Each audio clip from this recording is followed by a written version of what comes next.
The engines were finding life difficult. Workmen were mending the viaduct on the main line. The arches needed strengthening.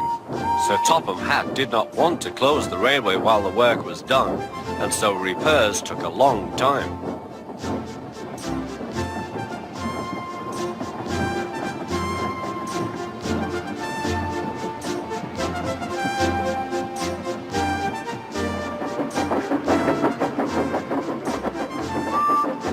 The engines had to take great care when crossing the viaduct, and the delay often made them late on their journey to the junction, where they knew Thomas would be ready to collect his passengers.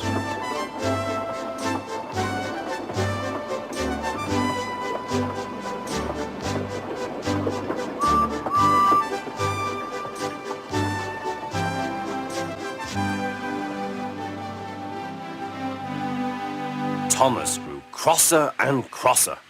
"Time's time," he grumbled. "Why should I keep my passengers waiting while Henry and James dawdle about all day on viaducts?" "Don't blame me," snorted Henry. "If we hurried across the viaduct, it might collapse, and then you'd have no passengers at all. What would you do then?" "Run my train on time for one thing," retorted Thomas. He hurried away before Henry could answer. Bertie was impatient too. He was timed to arrive just after Thomas. His passengers found that instead of going straight from the bus to their train, they were kept waiting till Thomas arrived. Soon Bertie grew cross with Thomas. "Late again," he remarked, as Thomas panted wearily in.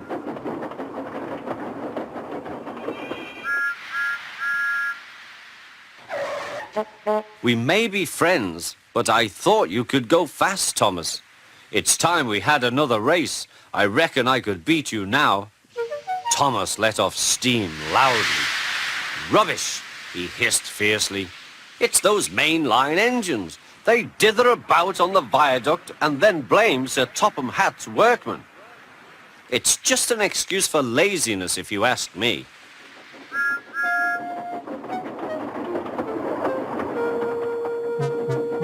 One day, James was later than ever at the junction. "I'm sorry, Thomas," he puffed. "I was held up at the station, and the viaduct made it worse." "It's lucky for you I'm a guaranteed connection," grumbled Thomas. Before James could answer, he puffed importantly away. Come along," he panted to the coaches.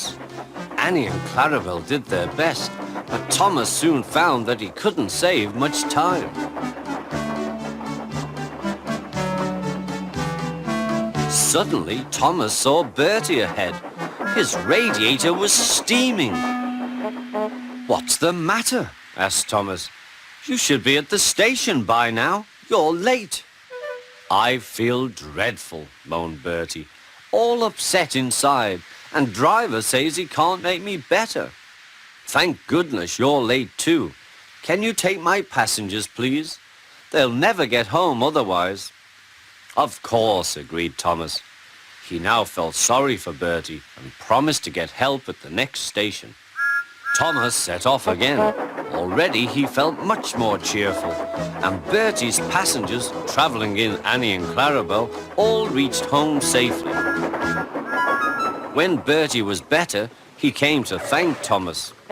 "I am sorry I teased you about being late," he said. "That's all right," said Thomas. "I'm glad I could help. There are times when being late isn't such a bad thing after all."